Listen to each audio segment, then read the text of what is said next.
બસ ખૂબ જ ખીચોખીચ ભરેલી હતી, પણ મારે કોઈ પણ સંજોગમાં ગામડે જવાનું હતું. લગભગ 10-15 મિનિટ પછી મને લાગ્યું કે મને કોઈ પાછળથી ધક્કો મારી રહ્યું છે. મેં પાછી ફરીને જોયું તો મારા જમાઈ પ્રકાશ હતા. હું કોઈ બોલી નહીં. મારું નામ દીપિકા છે અને હું 35 વર્ષની છું. હું રાજકોટ શહેરમાં રહું છું. મારા પતિ એક બિઝનેસમેન છે. મારે એક છોકરીને છે જેનું નામ જાનવી છે અને તેની ઉંમર 20 વર્ષની છે. મેં તેના લગ્ન 4 મહિના પહેલાં એક સારા છોકરા સાથે કરાવી દીધા. છોકરો પ્રાઇવેટ કંપની અંદર નોકરી કરતો હતો અને પગાર પણ સારો હતો. તેનો સ્વભાવ પણ સારો હતો, એટલે મેં મારી છોકરીના લગ્ન તેની સાથે કરાવી દીધા. લગ્ન કરવાનું કારણ કે બીજું પણ હતું. મારા પતિ પોતાના બિઝનેસ માટે હંમેશા ઘરેથી દૂર રહેતા. ઘરે હું અને મારી દીકરી એકલા જ રહેતા. હું સરકારી દવાખાનાની અંદર નોકરી કરું છું અને મારી છોકરી પ્રાઇવેટ સ્કૂલમાં નોકરી કરે છે. મારે મારી છોકરી માટે એવો છોકરો જોઈતો હતો જે મારી છોકરીની સાથે મારા પણ ઘરે પણ રહે, એટલે કે ઘર જમાઈ બનીને રહે.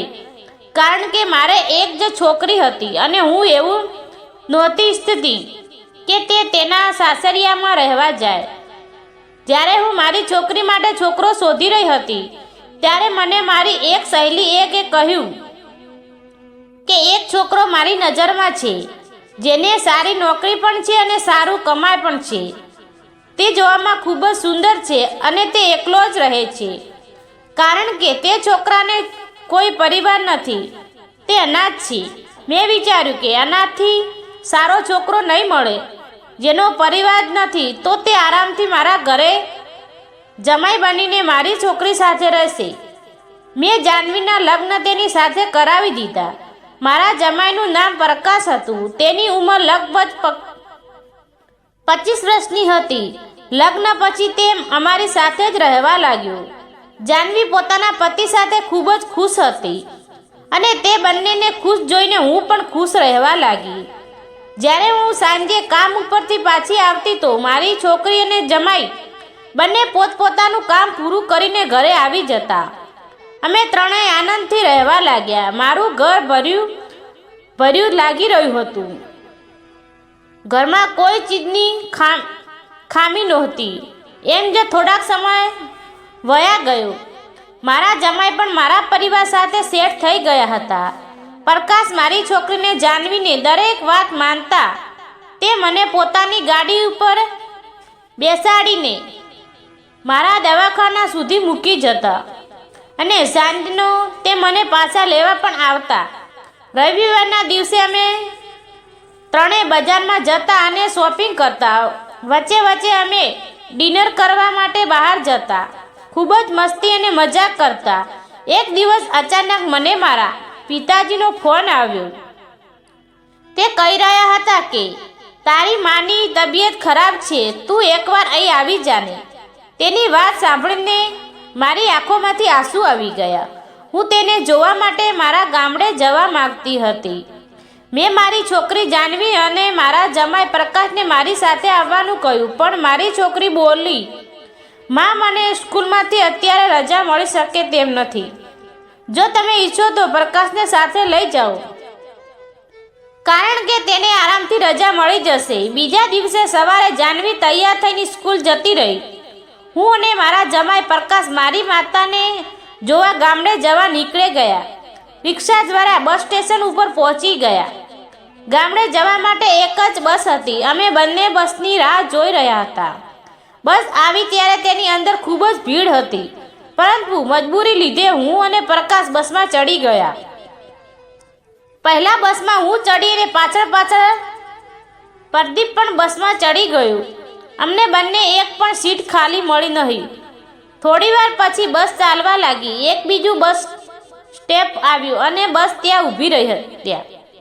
પણ થોડાક લોકો બસમાં આવી ગયા. બસ ખૂબ જ ખીચોખીચ ભરેલી હતી, પણ મારે કોઈ પણ સંજોગે ગામડે જવાનું હતું. લગભગ 10-15 મિનિટ પછી અમને લાગ્યું કે મને કોઈ પાછળથી ધક્કો મારી રહ્યું છે. મેં પાછળ ફરીને જોયું તો મારા જમાઈ પ્રકાશ હતા. હું કોઈ બોલી નહીં. ખૂબ જ મુશ્કેલીનો સામનો કરી અમે બંને ગામડે પહોંચી ગયા.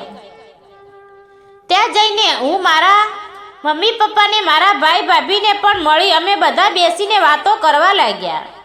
બીજા દિવસે સવારે હું ઘરે જવા માટે નીકળી ગઈ. ફેબ્રુઆરીનો મહિનો હતો અને ઠંડી પણ ખૂબ જ વધી ગઈ હતી.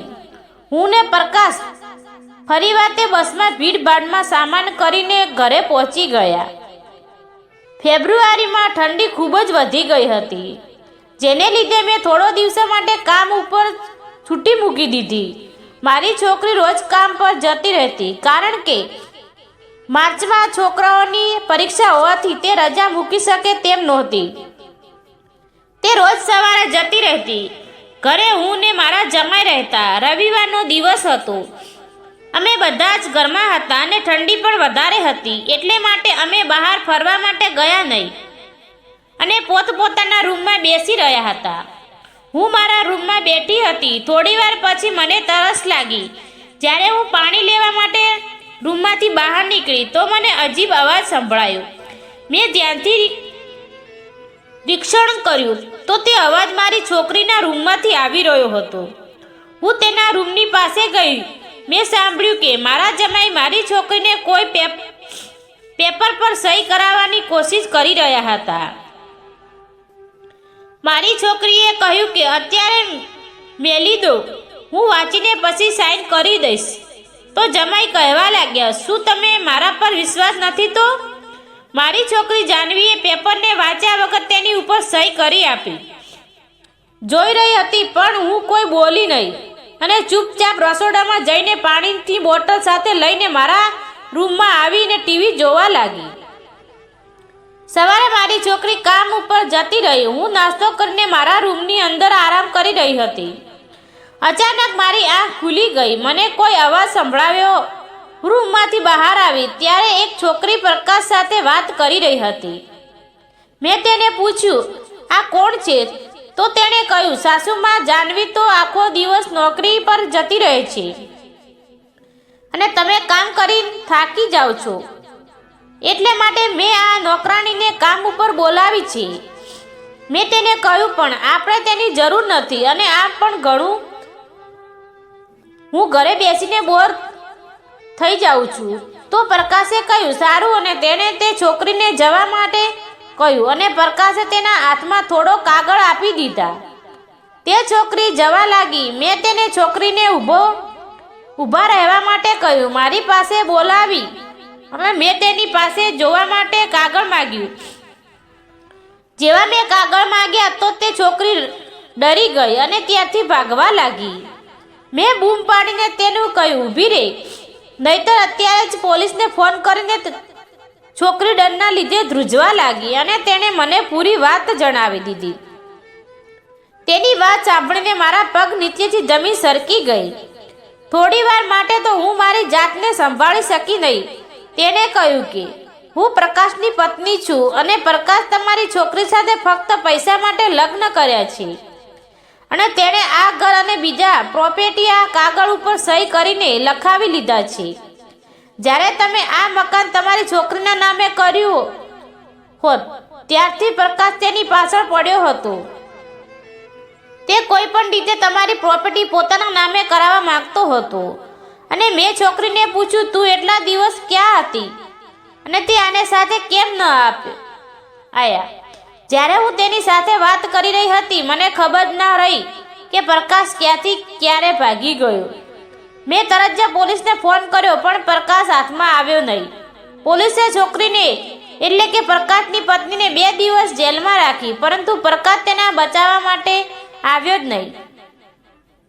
તે એટલા મતલબી માણસ હતો કે મારી છોકરીને મને કહ્યું કે માં, આવી વાતની અંદર આ છોકરીને કોઈ ભૂલ નથી અને જેની ભૂલ હતી તે અત્યારે છે જ નહીં. શું ખબર ક્યાં ભાગી ગયો? આપણે આ છોકરીની સજા શા માટે દઈ રહ્યા છીએ? મેં વિચાર્યું કે મારી છોકરી બરાબર કરી રહી છે. મેં તેને છોકરીને જામીન ઉપર છોડાવી. મિત્રો, આ વાત ઉપરથી એટલું સમજવાનું જાણવા મળ્યું છે કે કોઈ પણ વ્યક્તિને ઉપર જોયા જાણ્યા વગર વિશ્વાસ ન કરો. મિત્રો, વિડીયો પસંદ આવ્યો હોય તો વિડીયાને લાઈક અને ચેનલને સબસ્ક્રાઈબ જરૂર કરી. ફરી મળીશું નવા વિડીયાની અંદર. ત્યાં સુધી આવજો. વિડીયો પૂરેપૂરો જોવા બદલે તમારો ખૂબ ખૂબ ધન્યવાદ.